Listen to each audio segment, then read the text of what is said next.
नमस्कार, video bulletin में आप सभी का स्वागत है। पेश है आज के मुख्य समाचार। विगत 26 अप्रैल को अमरावती संसदीय क्षेत्र में हुए मतदान के बाद अब विधानसभा क्षेत्र निहाय व बूथ निहाय मतदान के आंकड़े जिला प्रशासन द्वारा जारी कर दिए गए, जिसके मुताबिक पता चलता है कि संसदीय क्षेत्र का मुख्यालय रहने वाले अमरावती विधानसभा क्षेत्र के दलित व मुस्लिम बहुल इलाकों में जमकर वोटिंग हुई और ऐसे इलाकों में हुए मतदान का प्रतिशत 65 से 75% के आसपास रहा। वहीं संभ्रांत कहलाने वाले तथा तमाम मूलभूत सेवाओं और सुविधाओं का जमकर उपभोग करने वाले शहर के पौष इलाकों के लोगों द्वारा मतदान को लेकर जबरदस्त उदासीनता दिखाई दी। ऐसे इलाकों में महज 40 से 50% तक मतदान हुआ। वहीं मध्यम वर्गीयों के क्षेत्रों में औसत मतदान का प्रतिशत 50 से 55% के आसपास रहा, जिसके चलते अमरावती विधानसभा क्षेत्र में महज 57.52% मतदान हुआ है और संसदीय क्षेत्र के 6 विधानसभा क्षेत्रों में अमरावती विधानसभा क्षेत्र मतदान के मामले में 5वें स्थान पर दिखाई दिया।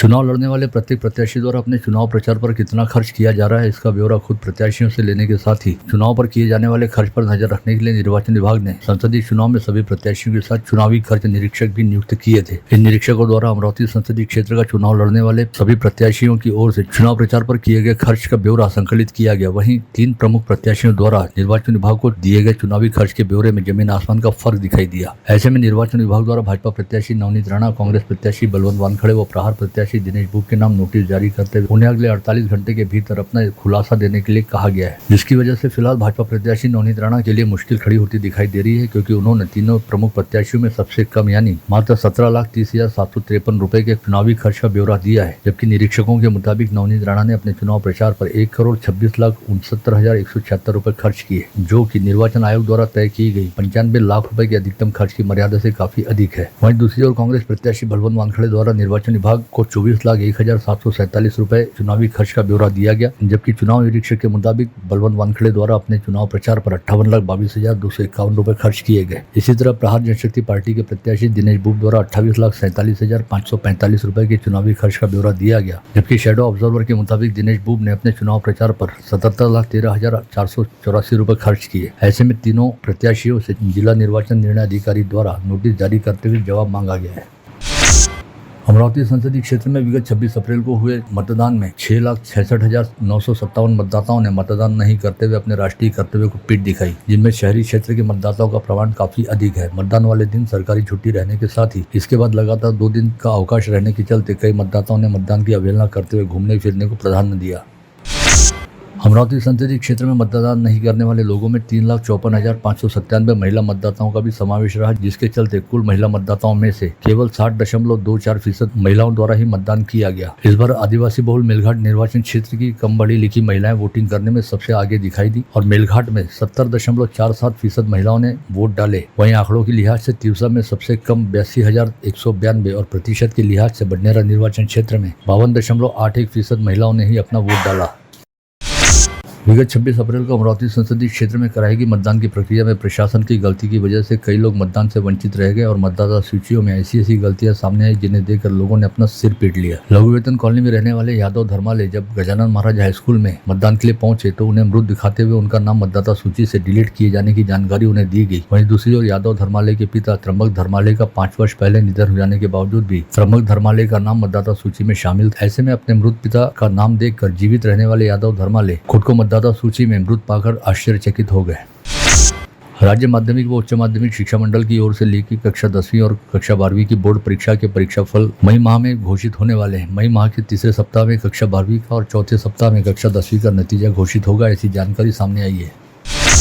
विगत 1 माह से मतदान का प्रतिशत बढ़ाने हेतु स्वीप अभियान अंतर्गत विविध उपक्रम चलाने वाले सैकड़ों शिक्षक व कर्मचारी मतदान करने से वंचित रह गए। इस आशय का आरोप लगाते हुए प्रहार शिक्षक अघाड़ी द्वारा जिलाधीश से मुलाकात करते हुए इस बारे में अपनी शिकायत दी गई और खुद को डाक मत पत्रिका प्रदान करते हुए मताधिकार का अवसर दिए जाने की मांग उठाई गई।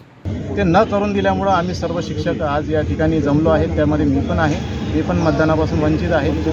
मला पण पोस्टल बॅलेट चा शिक्का माझ्या वोटर लिस्टवर आहे, परंतु पोस्टल बॅलेट प्रत्यक्षात मला मिळालं नाही, तर मी आज मतदानापासून वंचित आहे। तर प्रशासनानं आम्हाला मतदानाकरिता पोस्टल बॅलेट उपलब्ध करून द्यावं याच आग्रही मागणीकरिता आम्ही या ठिकाणी आज सर्व जिल्हाधिकारी कार्यालयासमोर जमलो आहोत आणि ती विनंती आता जिल्हाधिकारी महोदयांना भेटून आम्ही करणार आहोत। आणि इथे जर आम्हाला न्याय मिळाला नाही तर आम्ही निवडणूक आयोगाचे निवडणूक आयुक्त, मुख्य निवडणूक आयुक्त यांच्याकडे सुद्धा दाद मागणार आहोत। परंतु आम्हाला आमचा हक्क जो संविधानानं आम्हाला दिलेला आहे मतदानाचा तो आम्ही मिळवून घेणारच आहोत।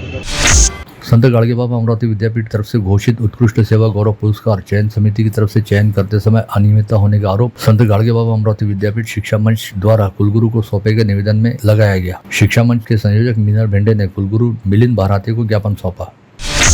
पूर्व पार्षद गोपाल तिरमारे द्वारा आज यहां बुलाई गई पत्रवार्ता में कहा गया कि लोकसभा चुनाव में भाजपा प्रत्याशी नवनीत राणा के प्रचार हेतु देश के गृह मंत्री अमित शाह की सभा से पहले 23 अप्रैल को सैंसकोर मैदान पर विधायक बच्चू कडू ने कर्तव्यदक्ष पुलिस अधिकारियों से मारपीट की। ऐसे में उन पर गिरफ्तारी की कार्रवाई की जाए। वर्षापासून आमदार बच्चू कडू यांना मोठ्या प्रमाणात पोलीस सुरक्षा सुद्धा देण्यात आलेली आहे आणि अशा त्याच अधिकाऱ्यांना किंवा पोलीस कर्मचाऱ्यांना मारहाण करणे जे त्यांच्या सुरक्षेत असतात ही बाब अत्यंत गंभीर आहे आणि बेकायदेशीर आहे आणि म्हणूनच त्यांची ती पोलीस सुरक्षासुद्धा काढून घेण्यात यावी अशा पद्धतीचं निवेदन आम्ही संबंधित अधिकाऱ्यांना दिलेलं आहे। आणि जर आमच्या या निवेदनाची दखल घेण्यात आली नाही आणि आमदार बच्चू कडू यांच्यावर जर गुन्हा दाखल करण्यात आला नाही आणि त्यांना अटक करण्यात आली नाही तर आम्ही आंदोलनाची भूमिकासुद्धा घेऊ आणि या अगोदरसुद्धा अशाच प्रकारे प्रशासकीय अधिकाऱ्यांना आणि पोलीस कर्मचाऱ्यांना मारहाण केल्याप्रकरणी विविध न्यायालयाने त्यांना दोषी ठरवून त्यांना शिक्षासुद्धा सुनावलेली आहे। अमेरिका से पधारे विलियम हैरिस ने आज यहाँ बुलाई गई पत्रकार परिषद में कहा कि राष्ट्रसंत तुकडोजी महाराज ने अपने भजनों के माध्यम से सभी को मानवता का पाठ पढ़ाया और उन्होंने हम सब एक हैं का विचार दिया। ऐसे में राष्ट्रसंत उनके लिए गुरु समान है और उनका मानना है कि राष्ट्रसंत तुकडोजी महाराज कोई हीरो नहीं बल्कि विश्व संत है। It is a place that I consider to be another home for me. Rashtrasant Tukaji Maharaj, I am a follower of him. I am a follower of his guidelines, of the words he spoke of in the Bhagavad Gita, and of course his philosophy. Humanity is my religion. On this particular panel, we have people that have come from Europe, from Canada, and the USA. अमरावतीमध्ये पहिल्यांदाच नाही आलोय, आता खूपदा मी येत गेलेलो आहे, परंतु याच्या येण्यामागे माझं एक कारण असं म्हणतात वंदनीय राष्ट्रसंत तुकडोजी महाराज ज्यांचा मी खूप मोठा भक्त आहे असं समजा किंवा फॉलोअर आहे असं समजा, कारण की त्यांच्या गाईडलाईन ज्या ते शिकवतात त्यांनी जे शिकवलेलं आहे ते नेहमी म्हणायचे की मानवता हाच माझा धर्म आहे आणि तीच गोष्ट ही आहे जी मला अजून मनामध्ये मला लागलेली आहे आणि तीच मनामध्ये घेऊन मी सगळीकडे हे पसरवत असतो। त्यामध्येच मी आता मित्रांना सुद्धा हा संदेश सांगितला की महाराज काय सांगतात, तर त्या मित्रांमध्ये माझ्यासोबत काही युरोपमधनं आहेत, काही कॅनडामधनं आहेत आणि काही USA मधनं आहेत। तर म्हणतात मी हे सगळे मित्रांना घेऊन आता हाच संदेश पसरवण्याचा प्रयत्न करतो आहे। श्री गुरुदेव लोकसेवा फाउंडेशन ने आज यहाँ बुलाई गई पत्रवार्ता में कहा कि राष्ट्रसंत तुकडोजी महाराज रचित ग्राम गीता तत्व प्रणाली अनुसार जीवन शिक्षा के पाठ आज की छात्राओं को देकर देश धर्म और संस्कृति के साथ ही राष्ट्रीय एकता के लिए पोषक युवतियों का निर्माण करने के उद्देश्य से नियमबद्ध दिनचर्या रखकर उनमें सद्गुण संवर्धन होने की दृष्टि से सुसंस्कार शिविर का आयोजन किया जा रहा है। यह शिविर 3 मई से 13 मई के दौरान फर्शी स्टॉप स्थित श्री संत नरहरि महाराज प्रार्थना मंदिर में चलेगा। ज्ञानसागर बाल सुसंस्कार शिबिर 1 मे 2024 ते 21 मे 2024 या कालावधीमध्ये श्री शिवाजी बौद्धेश्वर माध्यमिक शाळा पंचवटी चौक शिवाजीनगर येथे आयोजित करण्यात आले आहे। या शिबिराचा उद्देश हेतू माता पिता गुरुजनांचा आदरभाव, हिंदू संस्कृतीचे रक्षण, भारतीय संस्कृतीचे रक्षण, भारतीय संस्कृती मुलांपर्यंत पोहोचावी, त्यानंतर रक्षणार्थ शस्त्र हे हातात असलं पाहिजे, त्यासाठी लाठीकाठी मल्लखांब तेही त्या शिबिरामध्ये शिकवल्या जाते। अमरावती नागरिक संरक्षण कृति समिति द्वारा जिला निर्वाचन निर्णय अधिकारी को सौंपे गए ज्ञापन में कहा गया है कि लोकशाही भवन के संपूर्ण परिसर की वेबकास्टिंग मॉनिटरिंग की जाए, जिसके चलते लोकशाही भवन परिसर के सभी क्षेत्र का सीधा निरीक्षण करने में मदद होगी और ईवीएम में गड़बड़ी को रोका जा सकेगा। जिला एथलेटिक्स स्पर्धा का आयोजन हनुमान व्यायाम प्रसारक मंडल के नए ट्रैक पर आगामी 11 व 12 मई को किया गया है। इस स्पर्धा में 20 विविध एथलेटिक्स के कौशल स्पर्धकों द्वारा दिखाए जाएंगे। जिला स्तरीय स्पर्धा में प्रत्येक एथलेटिक प्रकार में पहला व दूसरा नंबर प्राप्त करने वाले एथलीट का राज्य स्तरीय एथलेटिक स्पर्धा के लिए जिला टीम में चयन होगा। राज्य स्तरीय स्पर्धा 1 से 3 जून की अवधि में नागपुर में आयोजित की जाएगी। गोविंदा ग्रुप प्रायोजित SKPL 2024 आगामी 19 मई से शुरू होगा। पूज्य पंचायत कवरनगर द्वारा आयोजित स्पर्धा के बारे में राजेश बजाज द्वारा मंडल न्यूज को जानकारी देते हुए बताया गया कि इस स्पर्धा में 9 टीमें शामिल होंगी। सभी मुकाबले आगामी 19 मई से शाम 7 से 10 बजे के दौरान अंबिका नगर मैदान पर खेले जाएंगे। विगत 18 अप्रैल को भाजपा प्रत्याशी नवनीत राणा के प्रचार हेतु गाड़गे नगर में गाड़गे बाबा समाधि मंदिर के सामने स्थित प्रांगण पर युवा स्वाभिमान पार्टी की ओर से आयोजित प्रचार सभा का आयोजन किया गया था, जिसमें विशालकाय LED स्क्रीन पर खूनी बंजा शीर्षक वाला वीडियो प्रदर्शित किया गया था, जिसे आपत्तिजनक मानते हुए मौके पर उपस्थित निर्वाचन विभाग के उड़न दस्ते ने पूरी घटना का वीडियो चित्रीकरण करने के साथ ही बंदोबस्त हेतु तैनात पुलिस की सहायता लेते हुए उस आपत्तिजनक वीडियो के प्रदर्शन को बीच में रुकवाया। साथ ही गाड़गे नगर पुलिस थाने में आचार संहिता के उल्लंघन को लेकर शिकायत दर्ज कराई। निर्वाचन आयोग द्वारा स्वसंज्ञान लेते हुए पुलिस में शिकायत दर्ज कराने पर पुलिस ने मामला दर्ज करने के साथ ही जांच शुरू की, जिसके तहत युवा स्वाभिमान पार्टी के संजय हिंगासपुरे को आरोपी के तौर पर नामजद किया गया है। साथ ही इस मामले में आरोपियों की संख्या और भी बढ़ सकती है। इस मामले को लेकर संज्ञेय अपराध दर्ज किया गया है और इसे लेकर चार्जशीट भी जरूर दाखिल होगी। MIDC परिसर के निकट पुराना बाईपास मार्ग स्थित किचन 365 नामक होटल में बीती रात खाना खाने पहुंचे अश्विन उइके व स्वप्निल बावनकर सहित अन्य 2 लोगों ने वेटर द्वारा बिल मांगे जाने पर बिल की रकम अदा करने में आनाकानी करने के साथ ही होटल संचालक महेश छाबड़ा के साथ धक्का मुक्की की और उनकी कॉलर पकड़कर उनसे हर महीने हफ्ते की रकम देने की मांग करने के साथ ही हफ्ता नहीं देने और इस बारे में पुलिस को बताने पर जान से मार देने की धमकी दी। राजापेट पुलिस ने अश्विन उइके व स्वप्निल बावनकर सहित अन्य 2 लोगों के खिलाफ विभिन्न धाराओं के तहत आपराधिक मामला दर्ज किया।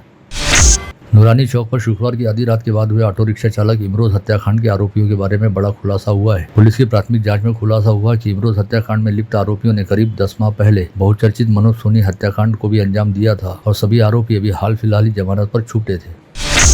राजापेट पुलिस थाना क्षेत्र अंतर्गत कवरनगर परिसर में 8 वर्षीय बच्चे के साथ 23 वर्षीय युवक द्वारा अनैसर्गिक कृत्य किए जाने का मामला सामने आया। बच्चे की मां द्वारा दी गई शिकायत के आधार पर राजापेट पुलिस ने दीपक वानखड़े के खिलाफ आपराधिक मामला दर्ज किया।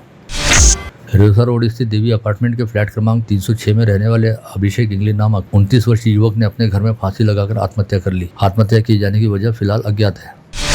वहीं फ्रेजरपुरा पुलिस थाना अंतर्गत गौतम नगर परिसर में रहने वाले वैभव कलस्कर नामक 24 वर्षीय युवक ने अपने ही घर में पंखे से ओढ़नी के सहारे फांसी का फंदा बनाकर आत्महत्या कर ली। मतदान वाले दिन पश्चिम बहुल क्षेत्र में खुद को पत्रकार बताकर समुदाय विशेष की महिलाओं का वीडियो बनाते हुए वीडियो में जातिवाचक शब्दों का प्रयोग करने वाले मसानगंज निवासी 55 से 60 वर्षीय व्यक्ति पर कड़ी कार्रवाई की शिकायत करने की मांग क्षेत्र के युवा सामाजिक कार्यकर्ताओं ने नागपुरी गेट पुलिस थाने में सौंपे गए शिकायत में की है।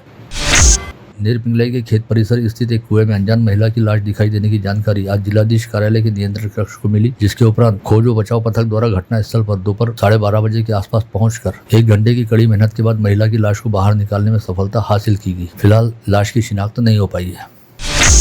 ST बस में चढ़ते समय एक यात्री महिला के पास रखे 1,45,000 रुपए के गहने गायब करने की घटना उजागर हुई। यह घटना बडनेरा बस डिपो में घटित हुई। पुलिस मामले की जाँच कर रही है।